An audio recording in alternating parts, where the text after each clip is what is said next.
ನಮಸ್ಕಾರ sir. Sir ನಮಸ್ಕಾರ sir, ತಮ್ಮ ಪೂರ್ತಿ ಹೆಸರು? ಡಿ ಮಾದೇವ್ ಅಂತ ಸರ್. ಡಿ ಮಾದೇವ್ ಅಂತೇಳಿ. ಸರ್, ತಾವು ಯಾವ ಗ್ರಾಮ ಪಂಚಾಯತಿಯಿಂದ ಆಯ್ಕೆ ಆಗಿದ್ದೀರಾ? ಸರ್ ಮಧುರಳ್ಳಿ ಜೀವಿಗೌಡ ನಗರ, ಜೀವಿಗೌಡ ನಗರ, 2ನೇ ನಂಬರ್. Okay sir. ಸರ್, ತಾವು ಇದೇ ಮೊದಲನೇ ಬಾರಿ ನಿಂತು ಮೊದಲನೇ ಬಾರಿ ಗೆದ್ದಿದ್ದ? ಇಲ್ಲ, ಫಸ್ಟ್ ನಿಂತು ಸೋತಿದ್ದು ಇದೇ ಫಸ್ಟ್ ಗೆದ್ದಿರೋದು. ಹೇಗೆ ಅನಿಸ್ತಾ ಇದೆ ಸರ್ ತಮಗೆ? ಸರ್, ನನಗೆ ನನ್ನ ಜನಗಳಿಗೆ ಉಪಕಾರ ಮಾಡುವಂತ, ನಾನು ಈಗ ಒಂದು 16-15 ವರ್ಷದಲ್ಲಿ ನಾನು ನಂಬರ್ ಆಗದೆ ಸೈಟ್ ಕೊಡಿಸಿದ್ದೀನಿ ಜನಗಳಿಗೆ. ಒಂದು ಸ್ಕೂಲ್ ಬಿಲ್ಡಿಂಗ್ ನನ್ನ ಸ್ವಂತವಾಗಿ ಜಾಗ ತೆಗೆದು ಕಟ್ಟಿದ್ದೀನಿ, ಕಟ್ಕೊಟ್ಟಿದ್ದೀನಿ. Okay sir. ಒಂದು ಊರ್ಲಿ ಒಂದು ದೇವಸ್ಥಾನ ಅಂತ ಪ್ರೂವ್ ಮಾಡಿದ್ದೀನಿ, ಮಂಟೇಸ್ವಾಮಿ ದೇವಸ್ಥಾನ ಜೀವಿಗೌಡ ನಗರಲ್ಲಿ. ನಂದೇ ಆದಂತ ನಾವು ಎಲ್ಲ ಇಂದ ಕೂಲಿ ಮಾಡಿ ಮುಂದೆ ಬಂದಿರೋದು. ನಾವೇನು ರಾಜಕೀಯದಲ್ಲಿ ಎಲ್ಲ, ನಾನು ಕೂಲಿ ಮಾಡಿ ಮುಂದೆ ಬಂದು ಜನಸೇವೆ ಮಾಡೋಂತ ಮಾಡ್ತಾ ಇದ್ದೀನಿ ಸರ್. ಇವಾಗ ನನಗೆ 8 ತಿಂಗಳಾಗ್ತು. 8 ತಿಂಗಳಲ್ಲಿ ನನಗೆ ನಮ್ಮವರಾದಂಥ ಮಸಾಣ ಜಾಗ ಇಲ್ಲ. ಮಸಾಣ ಅಭಿವೃದ್ಧಿ ಮಾಡಬೇಕು ಅಂತ ಒಂದು ಆಸೆ ಇದೆ. ಅದೊಂದು ಆಸೆ ಅದ, ಮಾಡ್ತಾ ಇದ್ದೀನಿ. ಈಗ 1 ತಿಂಗಳಿಂದಲೇ ಒಂದು ಸ್ವಲ್ಪ ಮಾಡಿದ್ದೀನಿ. Okay sir. ಇನ್ನು ಹೊಸ ಸೈಟ್ನಲ್ಲಿ ಡ್ರೈನೇಜು ಅವು ಎಲ್ಲ ನಮ್ಮವ್ರಿಗೆ ಆದಂತ ಸಪರೇಟ್ ಮಾಡ್ತಾ ಇದ್ದೀನಿ. Okay sir. ಡ್ರೈನೇಜ್ ಏನು ಆಗಿರ್ಲಿಲ್ಲ, ಅದರಿಂದ ನನ್ನ ಜನ ಆಯ್ಕೆ ಮಾಡಿದ್ರು. ನನಗೆ ಬೇಡ, ಒಂದು ಒಳ್ಳೆ ಕೆಲಸ ಮಾಡ್ತಾರೆ ನಂಬಿಕೆ ಇಟ್ಟು ಆಯ್ಕೆ ಮಾಡಿ ಇಟ್ಟಿದ್ರು. ನಾನು ನಿಂತ್ಗಳಾಗ್ಲಿ ನಾನು ಇಷ್ಟ ಇರ್ಲಿಲ್ಲ. ಯಾಕಂತಾರೆ ನಮಗೆ ಕಿಡ್ನಿ ಪ್ರಾಬ್ಲಮ್, ಡಯಾಲಿಸಿಸ್ ವಾರಕ್ಕೆ 2 ಸಾರಿ ಮಾಡ್ತಾ ಇರೋದ್ರಿಂದ ಜೀವನ ಮೇಲೆ ನಾನು ಹೆಚ್ಚಿಗೆ ಕಾಲ ಬಾಳಲ್ಲ ಬ್ಯಾಡಿ ಅಂತ ಹೇಳಿ ನಮ್ಮ ಜನಗಳ ಹತ್ರ ಇದ್ದಿ. ಇಲ್ಲ, ಅವರು ಏನೇ ಆಗಲಿ ಇಲ್ಲ ಈ ಸರಿ ಆಯ್ಕೆ ಮಾಡಬೇಕು, ನಮ್ಮ ಜನಗಳಿಗೆ ಮುಖಂಡಿರ್ಬೇಕು ಅಂತ ಹೇಳಿ ನನಗೆ ಅವಕಾಶ ಮಾಡಿಕೊಟ್ರು. ಅದು ಅವಕಾಶ ಮಾಡಿ ಈಗ 8 ತಿಂಗಳಾಗ್ತು. 8 ತಿಂಗಳಲ್ಲಿ ನನ್ನ ಕೈಲಾದಷ್ಟು 8 ತಿಂಗಳಲ್ಲಿ ಒಳ್ಳೆ ಕೆಲಸಗಳನ್ನ ಮಾಡ್ತಾ ಬಂದಿದ್ದೀರಾ. ಒಳ್ಳೆ ಕೆಲಸ. Okay sir. ಸರ್, ನೀವು ಯಾವ ಪಕ್ಷದ ಬೆಂಬಲಿತರಾಗಿದ್ದೀರಾ? ನಾನು ಕಾಂಗ್ರೆಸ್ಸಿಂದ ಗುರುತಿಸ್ಕೊಂಡಿದ್ದೀರಾ. ಸರ್, ನೀವು ರಾಜಕೀಯಕ್ಕೆ ಬರಬೇಕು ಅಂತಂದ್ರೆ ಯಾವ್ದಾದ್ರು ಸಂಘ ಸಂಸ್ಥೆ ಕಡೆಯಿಂದ ಬಂದ್ರೆ ಇಲ್ಲ ಸ್ವ-ಇಚ್ಛೆಯಿಂದ ಬಂದ್ರೆ? ಇಲ್ಲ ಸರ್, ನಾನು ಸ್ವ-ಇಚ್ಛೆಯಿಂದ ಏನು ಒಬ್ರು ಇದಿಲ್ಲ. ನಾನು ಕೂಲಿ ಮಾಡಿ ಮುಂದೆ ಬಂದು ಲಾರಿಗಳು ಇಟ್ಕೊಂಡಿದ್ವಿ ಸರ್. 30 ವರ್ಷ, ಒಂದು 25 ವರ್ಷ ಲಾರಿಗಳು ಇಟ್ಕೊಂಡಿದ್ವಿ. 3 ಲಾರಿ ಇಟ್ಕೊಂಡು ಎಲ್ಲ ಜನಗಳು 100 ಆಳು ಕೆಲಸ ಮಾಡ್ತಾ ಇದ್ರು. ಈ ರಾಜಕೀಯನೂ ಹುಚ್ಚಿರ್ಲಿಲ್ಲ ನನಗೆ. ಹಂಗಾದ್ರೂ ಈ ಜನಗಳಿಗೆ ನನ್ನ ಜನಕ್ಕೆ ಹೆಲ್ಪ್ ಆಗ್ಲಿ ಅಂತ ಹೇಳಿ ಮಾಡಿದ್ದು. ಆಮೇಲೆ ನನ್ಗೆ ಆರೋಗ್ಯ ಸರಿನಲ್ಲಿ ಈಗ 3 ವರ್ಷದಲ್ಲಿ ಲಾರಿಗಳನ್ನೆಲ್ಲ ಮಾರ್ಬಿಟ್ಟಿ ಸರ್. ಲಾರಿ ಮಾರ್ಬಿಟ್ಟು ಆರಾಮಾಗಿದ್ದಿ. ಹೆಂಗೆ ಕೂಲಿ ಕಂಬಳ ಮಾಡಿ ನಮ್ಮ ಹುಡುಗ ಹುಡುಗ ಅವನು ಸ್ವಲ್ಪ ಮಾಡ್ಕೊಂಡಿದ್ದ. ನಮ್ಮ ಡಯಾಲಿಸಿಸ್ ನನಗೆ 3 ವರ್ಷ ಆಗ್ತು, ಕಿಡ್ನಿ ಪ್ರಾಬ್ಲಮ್ಮು. ಇವಾಗ ಪರವಾಗಿಲ್ಲ. ಹಂಗೆ ಈಗ ಒಂದು 8 ತಿಂಗಳಿಂದ ಗೌರ್ಮೆಂಟ್ ಹಾಸ್ಪಿಟಲ್ ಇರೋದ್ರಿಂದ ಆರೋಗ್ಯವಾಗಿದ್ದೀನಿ. Okay sir. ಹಾಗೆ ಒಂದು ನಿಮ್ಮ ಆರೋಗ್ಯ ಕೂಡ ಮುಂದೆನೂ ಕೂಡ ಉತ್ತಮವಾಗಿ ನೋಡ್ಕೊಳ್ಳಿ ತಾವು. ಯಾಕೆಂದರೆ ಜನಪ್ರತಿನಿಧಿ ನಾಯಕರು ಅಂದರೆ ನಮ್ಮ ರಾಜ್ಯಕ್ಕೆ ಆಗಿರ್ಬೋದು, ನಮ್ಮ ಗ್ರಾಮಕ್ಕೆ ಆಗಿರ್ಬೋದು ಬೇಕು, ಅದಕ್ಕೋಸ್ಕರ. Okay sir. ಸರ್, ಪ್ರೆಸೆಂಟು ತಮ್ಮ ಗ್ರಾಮದಲ್ಲಿ ಅತಿ ಹೆಚ್ಚು ಸಮಸ್ಯೆಗಳು ಅಂದರೆ ಏನೇನಿದೆ ಸರ್? ನಮ್ಮ ಗ್ರಾಮದಲ್ಲಿ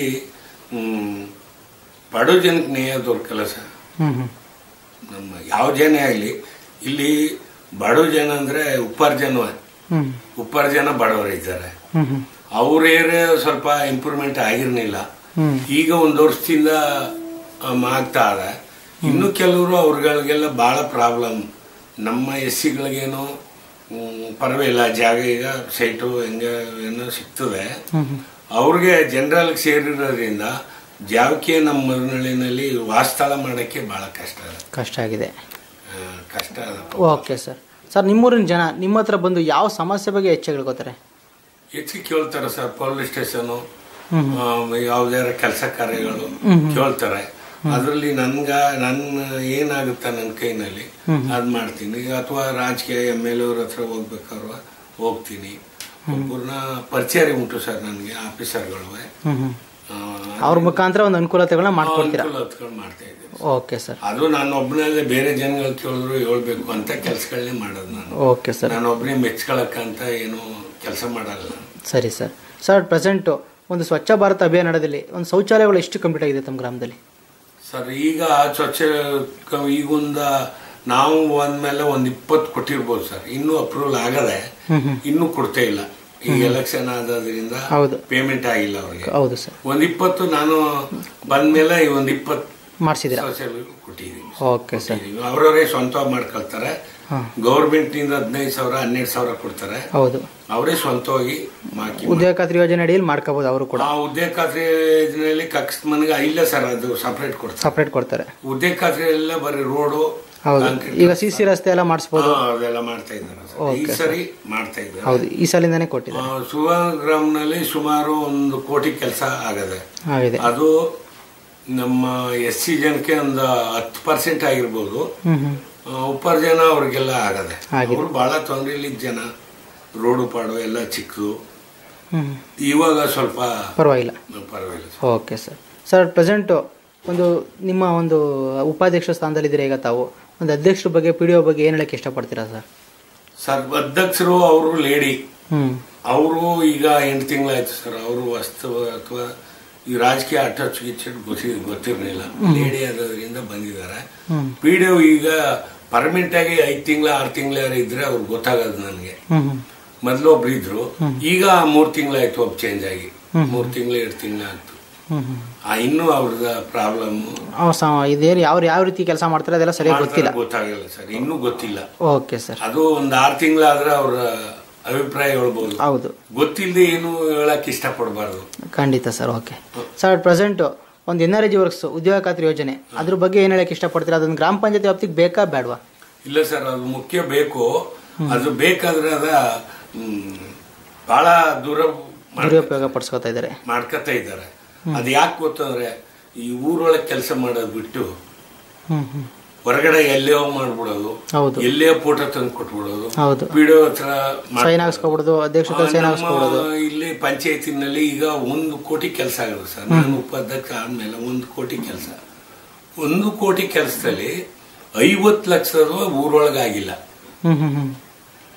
ಊರೊಳಗಡೆ ಯಾವ್ದು 50 ಲಕ್ಷ ಆಗಿಲ್ಲ.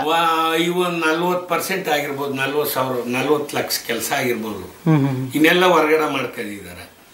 ಅದ ಬೇಡ ಅಂತ ಹೇಳ್ಬೋದು ಸರ್. ಹೇಳ್ಬೇಕು ಅಂದ್ರೆ ಇದಕ್ಕೆ ನಂಬರ್ಗಳೆಲ್ಲ ಬಹುಮತ ಬೇಕು. ಹೌದು, ನನ್ನ ಇಷ್ಟ. ನಾವು SC ನಂಬರ್ ಅಂದ್ರೆ ಒಣರಬಾಳು ಮದನಹಳ್ಳಿಯಿಂದ ಒಂದು ಪಂಚಾಯತಿಗೆ 8 ಜನ ಇದ್ದೀವಿ ಸರ್, SC ನಂಬರ್ಗಳು. ಅದರಲ್ಲಿ ನನ್ನ ಆದಂತ ಊರೊಳಗೆ ಮಾಡಿ, ಊರೊಳಗೆ ಡ್ರೈನ್ ಮಾಡಿ, ಕಾಂಕ್ರೀಟ್ ರಸ್ತೆ ಮಾಡಿ ಅಂತ ಹೇಳಿದ್ರೆ ಅಂತಾರೆ. ಅಂತಾರೆ, ಆಮೇಲೆ ಅವ್ರವ್ರ ಕೆಲಸಗಳನ್ನೇ ಮಾಡ್ತಾರೆ, ಕೆಲಸ ಮಾಡ್ಕೊತಾ ಇದ್ದಾರೆ. Okay sir. ಈಗ ನೀವೊಂದು ರಾಮಕೃಷ್ಣ ಹೆಗಡೆ ಅವ್ರ ಕಾಲದಲ್ಲಿ ಒಂದು ರಾಜಕೀಯಕ್ಕೆ ಭೇಟಿ ಮಾಡಿದ್ರಿ, ನೀವು ಕಾಂಟ್ಯಾಕ್ಟ್ ಮಾಡಿದ್ರಿ, ಅಲ್ಲಿ ಒಂದು ಅಲ್ಪ ಮತಗಳಲ್ಲಿ ಪರಾಭವಗೊಂಡಿದ್ರಿ. ಆಗಿನ ಒಂದು ರಾಜಕೀಯಕ್ಕೂ ಈಗ ನೀವು ನೋಡ್ತಾ ಇರೋಂಥ ಒಂದು ಉಪಾಧ್ಯಕ್ಷ ಆಗಿರೋಂಥ ನೋಡ್ತಾ ಇರೋಂಥ ರಾಜಕೀಯಕ್ಕೂ ಏನು ವ್ಯತ್ಯಾಸ ಇದೆ ಅಂತ ಹೇಳ್ತೀರಾ ಸರ್? ಆಗ ಇಷ್ಟು ಹಣ ಅವೆಲ್ಲ ಬಿಡುಗಡೆ ಆಗಿರಲಿಲ್ಲ ಸರ್. ಹೌದು, ಅನುದಾನಗಳು ಕಮ್ಮಿ ಅವಾಗ ಇರ್ಲಿಲ್ಲ. ಈ 1 ವರ್ಷಕ್ಕೇನೋ 10 ಲಕ್ಷ 5 ಲಕ್ಷ ಬರ್ತಿತ್ತು. ಏನೋ ಒಂದು ಬಾಚಲ್ ಗಿಳ ಎತ್ಸ್ಬಿಟ್ಟು ಏನೋ ಮಾಡ್ಕೊತಾ ಇದ್ರು. ಈಗ ಕಾಂಗ್ರೆಸ್ ಗೌರ್ಮೆಂಟ್ ಬಂತಮಿಂದ ಉದ್ಯೋಗ ಖಾತ್ರಿ ಅದು ಸುಮಾರು ಹಣ ಬಿಡುಗಡೆ ಆಗುತ್ತೆ. ಬಹಳ ಜೋಪಾನಾಗಿ ಉಪಯೋಗಿಸ್ಕೊಂಡ್ರೆ ಜನಕ್ಕೆ ಬಹಳ. ಈಗ ನೋಡಿ, ನಮ್ಮ SCಗಳಿಗೆ ಕೊಟ್ಟಿಗೆ ಬಿಲ್ಲು ಅಂತ ಮಾಡ್ತಾರೆ 30,000. ಅದು 30,000 ಉಪಯೋಗಿಸ್ಕೊಂಡ್ರೆ ಬಹಳ ಒಳ್ಳೇದಾಗುತ್ತೆ. ಯಾವ್ದಾ ಕೊಟ್ಟಿಗೆ ತೋರ್ತಾರೆ, ದುಡ್ಡು ತಗೊಳ್ತಾರೆ, ಅದಾಗಲ್ಲ. ಅಡ್ಜಸ್ಟ್ಮೆಂಟ್ ಮಾಡ್ಕೊಂಡು ಅಧ್ಯಕ್ಷರು ಇದು ಜನಗಳಿಗೆ ತುಂಬಾ ತೊಂದರೆ ಆಗ್ತಾ ಇದೆ. Okay sir. ಸರ್, ಪ್ರೆಸೆಂಟ್ ಈಗಿನ ರಾಜಕೀಯಕ್ಕೆ ವಿದ್ಯೆ ಬೇಕಾ ಬೇಡ ಸರ್? ಸರ್, ಇದ್ದೇ ಬೇಕು. ಏನಕ್ಕೆ ಬೇಕು ಅಂತೀರಾ? ಇದ್ದೇ ಇಲ್ಲ ಸರ್. ನಾನು ಸ್ಕೂಲ್ಗೆ ಹೋಗಿಲ್ಲ, ಸೈನ್ ಮಾಡೋದು ಬಿಟ್ರೆ ಇಲ್ಲ. ನನ್ನ ಸ್ವತಂತ್ರ ನಾನು ಬುದ್ಧಿ ಕಲ್ತು ಈಗ ನನ್ನ ಮಗ ಓದಿದ್ದಾನೆ, BA MA ಮಾಡಿಸಿದ್ದೀನಿ. ಲೆಕ್ಚರ್ ಆಗಿ ಪ್ರೈವೇಟ್ ಹೋಗ್ತಾ ಇದ್ದಾನೆ.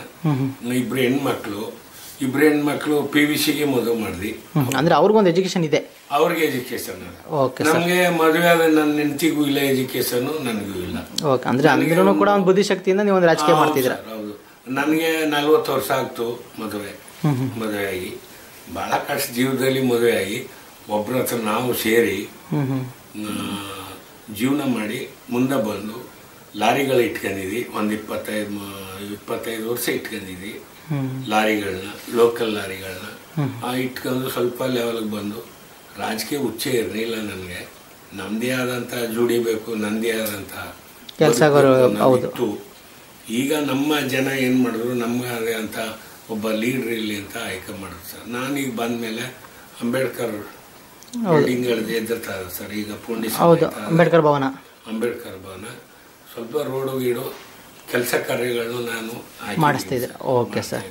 ಸರ್ ಪ್ರೆಸೆಂಟು ಈಗ ಒಂದು ರಾಜಕೀಯದಲ್ಲಿ ಯುವಕರು ಬರ್ತಾ ಇದ್ದಾರೆ, ರಾಜಕೀಯದ ಕಡೆ ಹೆಚ್ಚಿನ ಒಲವು ತೋರಿಸ್ತಾ ಇದ್ದಾರೆ ಯುವಕರುಗಳು, ಅವ್ರಿಗೆ ಏನೊಂದು ಬುದ್ಧಿ ಮಾತು ಹೇಳ್ತೀರಿ ಸರ್? ಅವ್ರಿಗೆ ಒಳ್ಳೆ ರೀತಿ ಒಬ್ರು ಕೋಮು ಗಲಾಟೆಗೆ ಹೋಗ್ಬಾರ್ದು, ಒಂದು ಬಸ್ ಸ್ಟ್ಯಾಂಡ್ನಲ್ಲಿ ಜನ ಜಗಳ ಬೀಳಬಾರ್ದು. ನನಗೆ ನಮ್ಮ ತಂದೆ ವಯಸ್ಸಿರೋರು ಕೂಡ ಕಾಲೇಜು ಹುಡುಗಿರು ಇದ್ರು ಕೂಡ ಭಾಳ ಬೆಲೆ ಕೊಡ್ತಾರೆ ಸರ್ ನನಗೆ. ಅದೇನೋ ಒಂಥರ ಹೇಳಿದ್ರೆ ಒಂದು ಗಲಾಟೆ ಏನೋ ಮಾಡ್ತಾ ಇದ್ರೆ ನಾನು ಹೇಳಿದ್ರೆ ಗೌರವ ಕೊಡ್ತಾರೆ. ಅದಕ್ಕೆ ನಾನು ಬೇರೆ ಜನಾಂಗ ಮೇಲೆ ನಾನು ತಿಳಿದೇ ತಪ್ಪು ಮಾಡಿದ್ದೀನಿ ಹಿಂದೆ. ನಾನು ಹಂಗೆ ಆಡ್ತಾ ಇದ್ದೀನಿ, ಬೇರೆ ಜನಗಳನ್ನ ಜಗಳ ಬಿಡೋದು. ಈ ಜನಗಳಿಗೋಸ್ಕರನೇ ಜೈಲು ಲಾಕಪ್ ಎಲ್ಲ ಇದ್ದಿದ್ದೀನಿ. Okay sir. ಟೈಮು ಆತರ ಒಂದು ಹುಡುಗರು ಬುದ್ಧಿ ಇದ್ದೇ ಇರಲಿಲ್ಲ. ನಾನು ಬುದ್ಧಿ ಕಡಿಮೆ ಆದ್ರಿಂದ ಜಗಳ ಮಾಡೋದು, ಅವ್ರಿಗೆ ಹೊಡೆದ್ ಬಿಡೋದು, ಸ್ಟೇಷನ್ಗೆ ಹೋಗೋದು.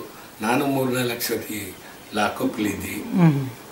Okay sir. ಅಂದ್ರೆ ಬಂದಂತ ಯುವಕರುಗಳು ಎಲ್ಲ ಒಂದು ಬುದ್ಧಿವಂತರಾಗಿರ್ಬೇಕು, ಒಂದು ವಿದ್ಯಾರ್ಹತೆ ಹೊಂದಿರಬೇಕು, ಬರೋದು ಒಳ್ಳೇದು. ಎಲ್ಲ ಒಂದೇ ಸಮಾನತೆಯಿಂದ ನೋಡ್ಬೇಕು. ಯಾವ ವಿದ್ಯಾವಂತರಾದ್ರೆ ಒಳ್ಳೇದು ಸರ್. ಓಕೆ ಇದ್ದೇ ಇದ್ರೆ ಒಳ್ಳೇದು. ನಾವು ಇದ್ದೇ ಇಲ್ಲದೆ ಬುದ್ಧಿವಂತರಾಗಿದ್ದೀವಿ, ಬುದ್ಧಿವಂತರಾಗಿ ಮಾಡಿದೀವಿ. ನನಗೂ ಪ್ರಸಾದ್ ಅವರು ಇವರು ಎಲ್ಲ ಮಿನಿಸ್ಟರ್ಗಳೆಲ್ಲ ಗೊತ್ತು. ನೇರ ಭೇಟಿ ಆಗ್ತೀನಿ, ಒಬ್ಬರಿಂದ ಹೋಗ್ಬೇಕು ಅನ್ನೋದು ಇಲ್ಲ, ಏನಿಲ್ಲ. ನೇರ ಭೇಟಿ ಆಗ್ತೀನಿ. ಧೈರ್ಯ ಮಾತು ದೇವ್ರು ಕೊಟ್ಟಿದ್ದಾನೆ, ಮಾತಾಡ್ತೀವಿ. ಈಗೇನಂತಾರೆ 7 ವರ್ಷದಿಂದ ನಮ್ಗೆ ಆರೋಗ್ಯ ಇಲ್ಲ, ಅದರಿಂದ ಹೆಚ್ಚು ಹೋಗಲ್ಲ. ಎಲೆಕ್ಷನ್ ಬಂದಾಗ 4 ದಿವಸ ಹೋಗಿ ಮಾತಾಡ್ತೀರಾ ಕೆಲಸ ಕಾರ್ಯ? ಕ್ಯಾನ್ವಸ್ ಬನ್ನಿ ಅಂತ ಕರೆದಾಗ ಹೋಗ್ತೀನಿ. Okay sir. ಸರ್ ಈಗ ಸರ್ಕಾರದ ಅನುದಾನ ಅಂತ ಬಂದ್ರೆ ನೀವು ಮೊದಲು ಗ್ರಾಮದಲ್ಲಿ ಯಾವ ಕೆಲಸ ಮಾಡ್ತೀರಾ ಫಸ್ಟ್?